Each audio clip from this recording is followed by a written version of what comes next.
अस्सलाम वालेकुम to all of you. तो साथियों, कैसे आप सब लोग। आज की जो हमारी क्लास रहेगी अग्निवीर सोल्जर टेक्निकल के लिए क्लास रहने वाली है, तो जिनका एग्जाम बहुत ही जल्द स्टार्ट होने वाला है। अगर मैं बात करूं टेक्निकल की, क्लर्क की, एनए की, ट्रेड्समैन की, तो आपके एडमिट कार्ड भी जो है आ चुके हैं, आप उन्हें डाउनलोड कर सकते हो। अभी भी अगर किसी को दिक्कत आएगी तो चिंता नहीं करना है, ये शिफ्ट वाइज ऐसा होता रहता है। इसमें जो है थोड़ा बहुत टाइम लगेगा अपडेशन होने में। आप चेक कर लेना, आपके एडमिट कार्ड जो है डाउनलोड होना स्टार्ट हो रहे हैं, आप चेक कर सकते हो, डाउनलोड कर सकते हो। तो आज के इस वीडियो की अगर मैं बात करूं, जो कि सोल्जर टेक्निकल के लिए वीडियो रहने वाला है, इसमें हम टोटल 25 प्रश्न करने वाले हैं, 25 क्वेश्चन करने वाले हैं। लेकिन आज जो मैं टारगेट दे रहा हूं टेक्निकल के एस्पिरेंट्स को, वो आप लोगों को कंप्लीट करना है, और टारगेट बहुत ही टफ है। टफ क्यों है? क्योंकि आज आपको क्या करना है, इन 25 में से 25 आपको सही करने हैं। जी हां, आपको अपना टारगेट नोट कर लेना है। जितने भी टेक्निकल के एस्पिरेंट्स से 25 आउट ऑफ 25 आपको आज की इस वीडियो में लाना है, आज की इस क्लास में लाना है। तो देखते हैं कि कितने लोग यहां पे अपना टारगेट कंप्लीट कर पाएंगे, 25 आउट ऑफ 25 यहां पे दे पाएंगे। तो सभी लोग अपना स्कोर जो है नोट करते जाना। वीडियो के एंड में कमेंट बॉक्स में अपना स्कोर मेंशन करना ना भूले। तो ज्यादा टाइम भी वेस्ट नहीं करेंगे, डायरेक्टली हम आ जाते हैं अपने क्वेश्चंस की तरफ। सबसे पहले प्रश्न की तरफ, सबसे पहले क्वेश्चन की तरफ।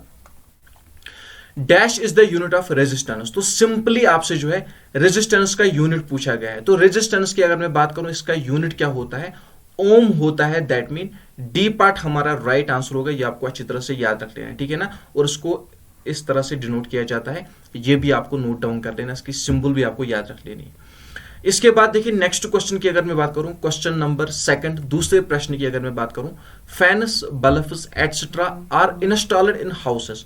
तो आपको पता ही है, जो बल्ब होते हैं, जो फैन होते हैं, हमारे घरों में जो इंस्टॉल किए जाते हैं, कि लगाए जाते हैं, वो किस ऑर्डर में लगाए जाते हैं? क्या वो ग्रेड ऑर्डर में लगाए जाते हैं? क्या वो मिक्सड ऑर्डर में लगाए जाते हैं? क्या वो पैरेलल ऑर्डर में लगाए जाते हैं? या किसी भी ऑर्डर में उन्हें लगाया जा सकता है?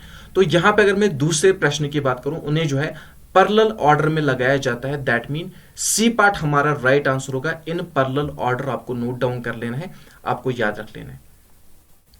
इसके बाद आ जाते हैं नेक्स्ट क्वेश्चन पे, दैट इज क्वेश्चन नंबर 3 पे हम आ जाते हैं, हमारे तीसरे प्रश्न पे हम आ जाते हैं।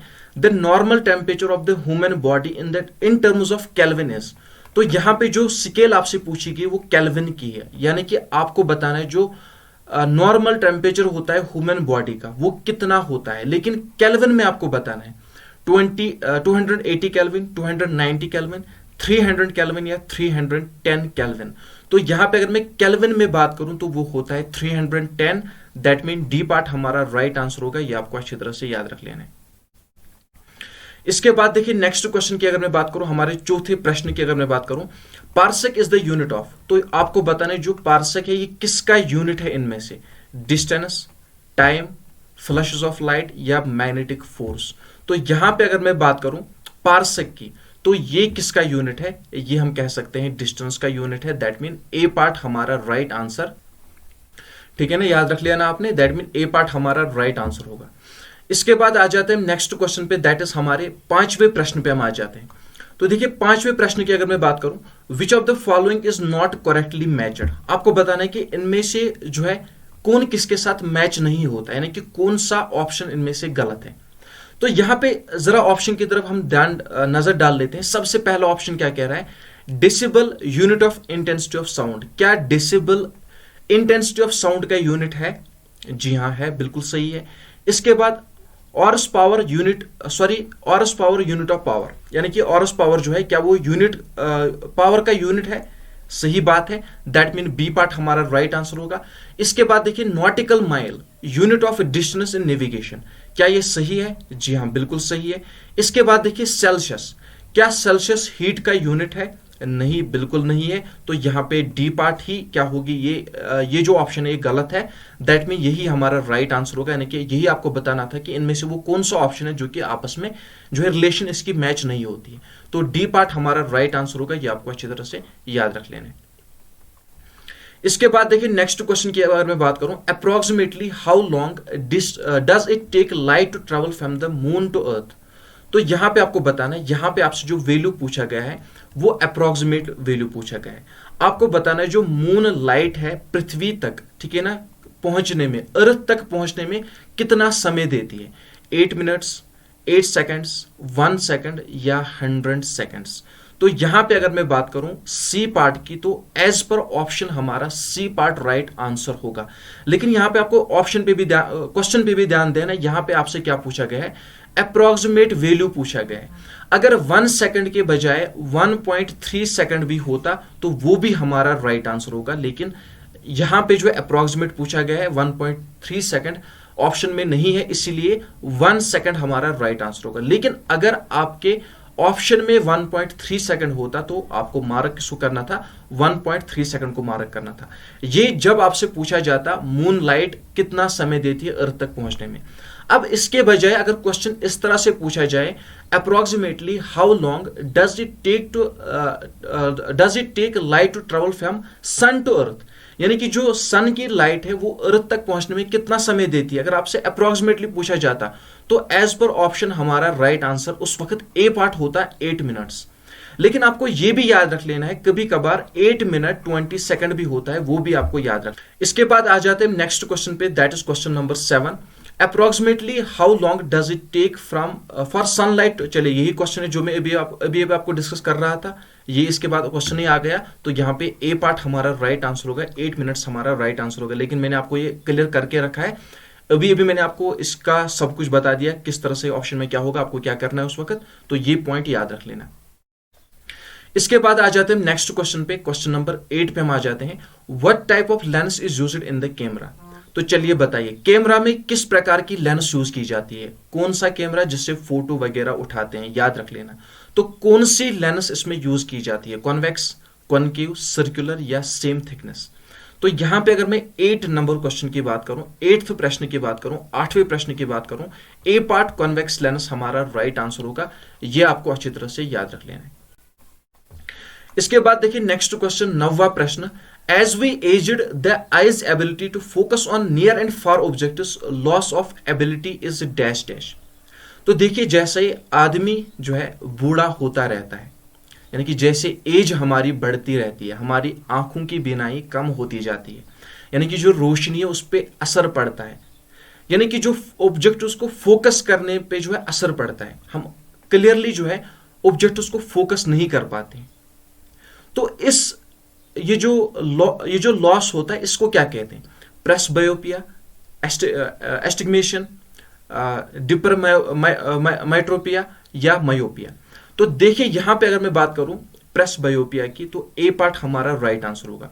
प्रेसबायोपिया में क्या होता है, ये जो टर्मिनोलॉजी आप कह सकते हो, ये जो होती है ड्यू टू ओल्ड एज होता है, यानी कि जब आदमी बूढ़ा हो जाता है, वो जो नियर ऑब्जेक्ट होते हैं और जो फार ऑब्जेक्ट होते हैं उन्हें अच्छी तरह से फोकस नहीं कर पाता है, यानी कि धुंध सा दिखाई देता है, उसे कहते हैं प्रेसबायोपिया, ठीक है ना।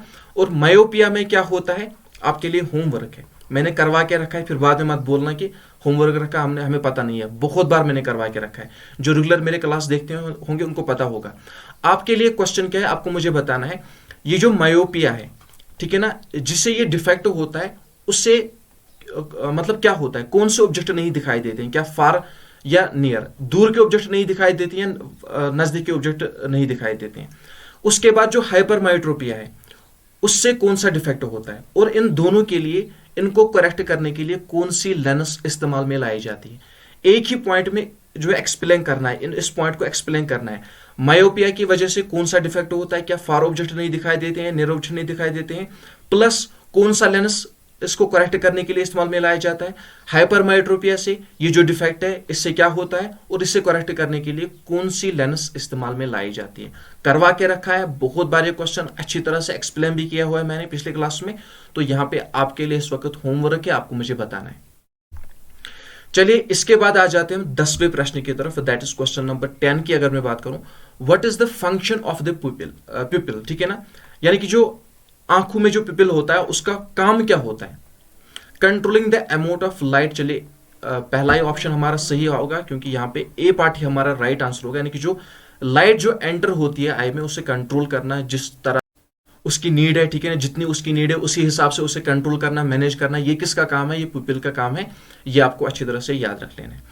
इसके बाद आ जाते हैं नेक्स्ट क्वेश्चन पे, दैट इज क्वेश्चन नंबर 11 पे हम आ जाते हैं। A person with myopia can see, तो चलिए एक होमवर्क यहाँ पे आपका आ गया कोई बात नहीं, यानी कि जिसको क्या होगा, जिसे मायोपिया होगा, जिसे ये डिफेक्ट होगा, वो कौन से ऑब्जेक्ट देख सकता है?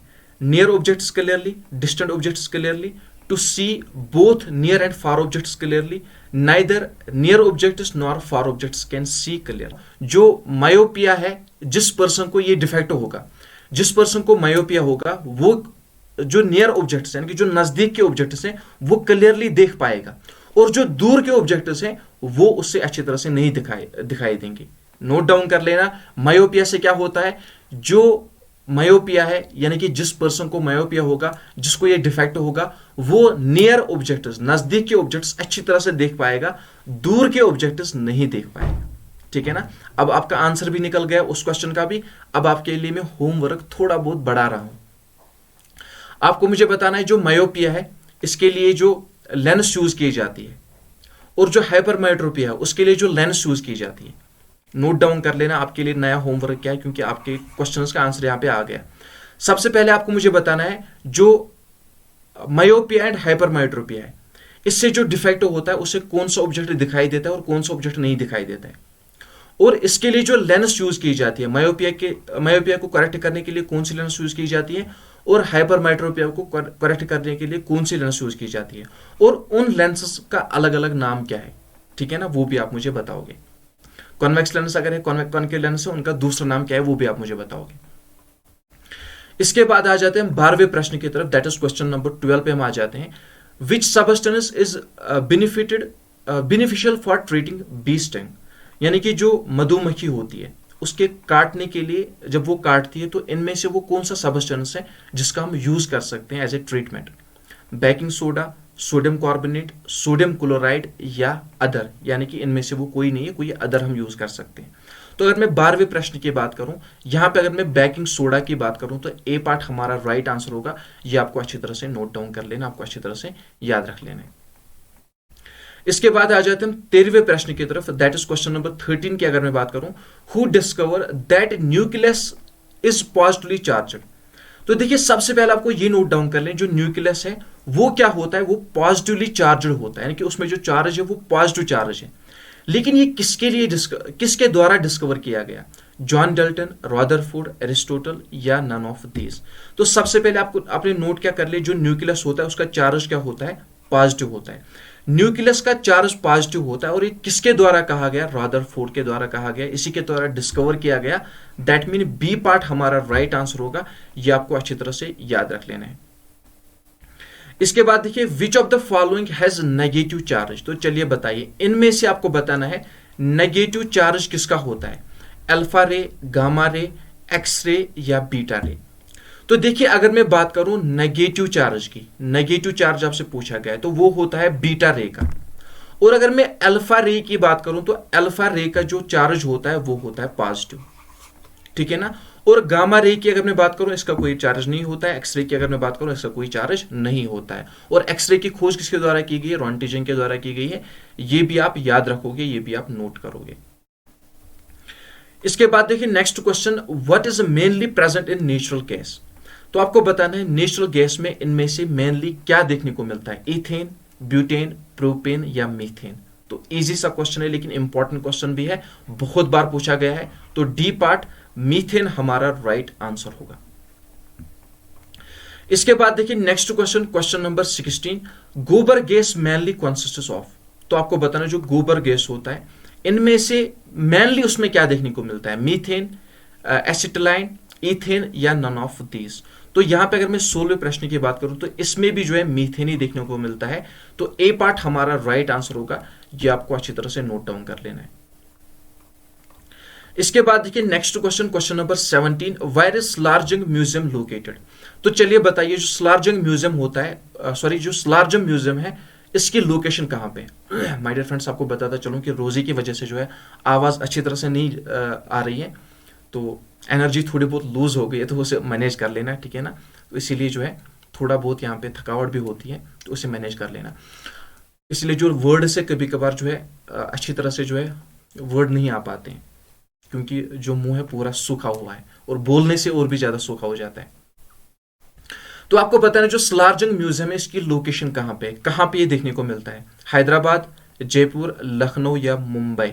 ठीक है ना। तो अगर मैं बात करूं सलारजंग म्यूजियम की, इसकी लोकेशन मुंबई में है। ये है मुंबई मेरीजा, नहीं मुंबई में नहीं है, सॉरी, मैं कहाँ पहुंच गया, हैदराबाद में इसकी लोकेशन है, ठीक है ना।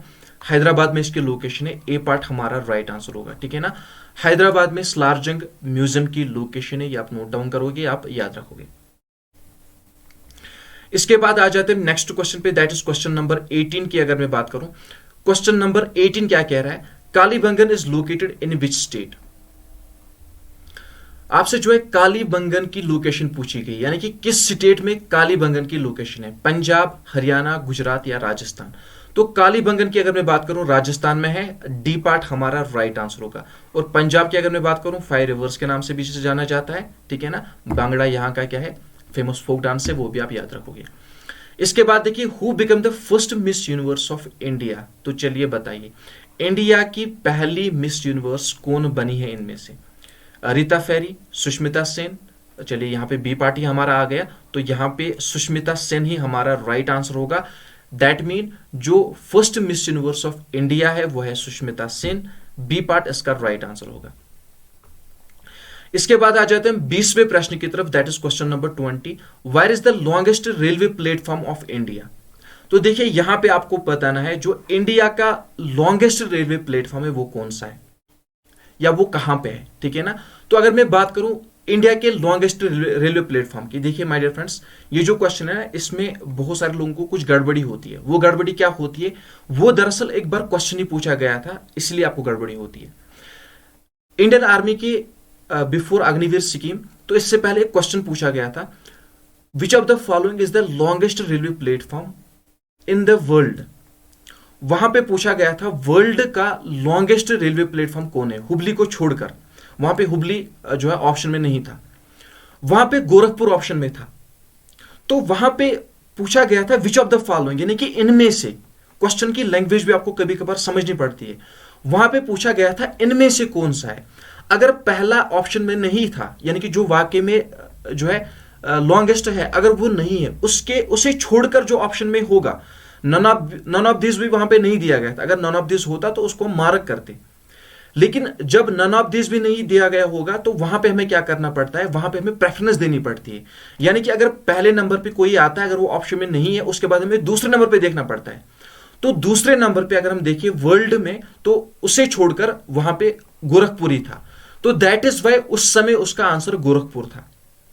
लेकिन अगर आपसे इंडिया का पूछा जाए, इंडिया में जो लॉन्गेस्ट रेलवे प्लेटफॉर्म है वो है गोरखपुर, बी पार्ट हमारा राइट आंसर होगा। तो उस क्वेश्चन में आपको कंफ्यूजन क्यों हुआ था, वो इसलिए हुआ था क्योंकि वहां पे आपको ऑप्शन के अकॉर्डिंग चूज करना था, दैट इज वाई।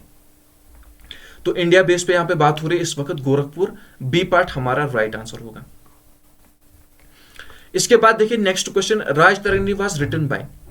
तो देखिए आपको बताना जो राज तरंगिणी इससे कब लिखा गया, सॉरी किसके द्वारा लिखा गया। अगर मैं राज तरंगिणी की बात करूं तो इससे जो है कल्हना ने लिखा, दैट मीन डी पार्ट हमारा राइट आंसर होगा। और कल्हना कौन थे, ये एक फर्स्ट कश्मीरी हिस्टोरियन थे और कश्मीरी हिस्टोरियन भी थे।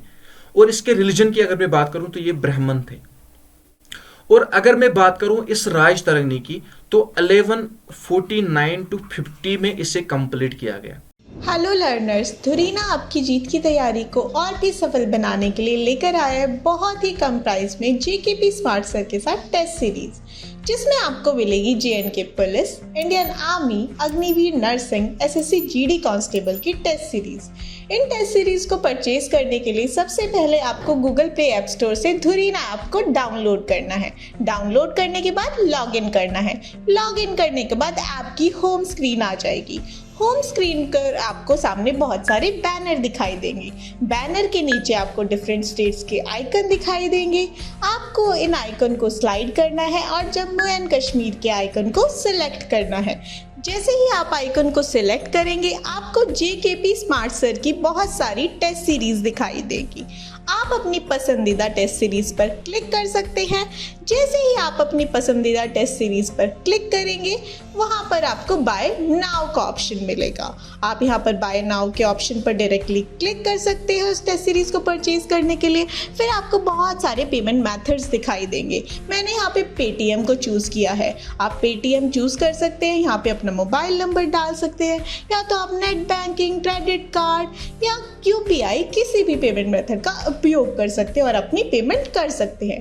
जैसे ही आप पेमेंट कर देंगे, your payment to Dhurina has been successful आ जाएगा। फिर आपको बैक पर क्लिक करना है। जैसे ही आप बैक पर क्लिक करेंगे, आप वापस होम स्क्रीन पर आ जाएंगे। यहाँ पर आपको अपर लेफ्ट में एक ड्रॉअर का आइकन दिखेगा। आप ड्रॉअर के आइकन पर क्लिक कीजिए।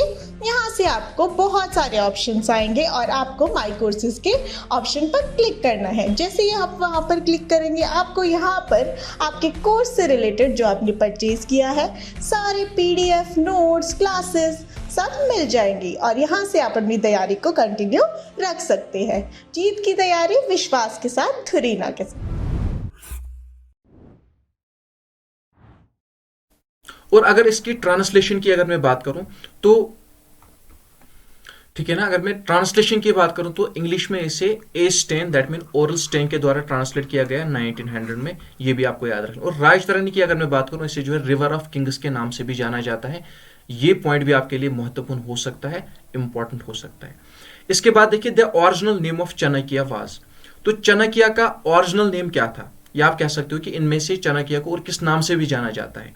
विष्णुगुप्ता, चलिए विष्णुगुप्ता ही होगा। ए पार्ट ही हमारा राइट आंसर होगा, तो बाकी ऑप्शन पढ़ने की जरूरत नहीं है। तो विष्णुगुप्ता, दैट मीन ए पार्ट हमारा राइट आंसर होगा। इसके बाद देखिए next question, question number 23, who was the Sikh Guru killed by Aurangzeb's order. तो चलिए बताइए, यहां पे आपको बताना है वो कौन सा सिख गुरु है जिसके द्वारा, जो औरंगजेब के द्वारा मारा गया था। तो यहां पे अगर मैं बात करूं, गुरु रामदास, गुरु तेज बहादुर, गुरु गोविंद सिंह या गुरु अर्जन देव।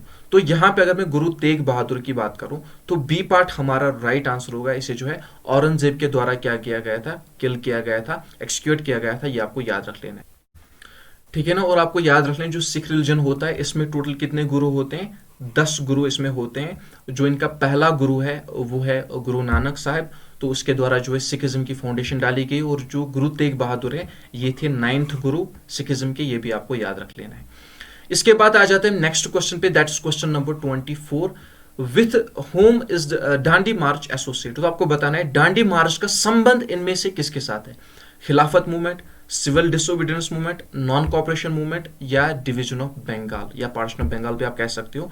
तो अगर मैं 24वें प्रश्न की अगर मैं बात करूं, ये जो डांडी मार्च है इसका संबंध किसके साथ है, सिविल डिसोबीडियंस मूवमेंट। और हाँ, अगर आप इस पूरे क्लास की पीडीएफ चाहते हो, अगर आपको इस पूरे क्लास की पीडीएफ चाहिए तो इसके लिए आपको क्या करना होगा, मेरा टेलीग्राम ग्रुप आपको ज्वाइन करना होगा, जिसकी लिंक आपको वीडियो के कमेंट बॉक्स में मिल जाएगी। अगर लिंक से ज्वाइन करने में दिक्कत आएगी, क्योंकि बहुत सारे लोगों को लिंक से ज्वाइन करने में दिक्कत आती है, तो आप क्या करोगे, सिंपली आप टेलीग्राम में जाओगे, वहां पे आप क्या लिखोगे, JKPSMART, JKP स्मार्ट जैसे आप लिखोगे, वहां पे आपको चैनल आएगी जिसके एंड में बोथ साइड आपको हार्ट नजर आएगा।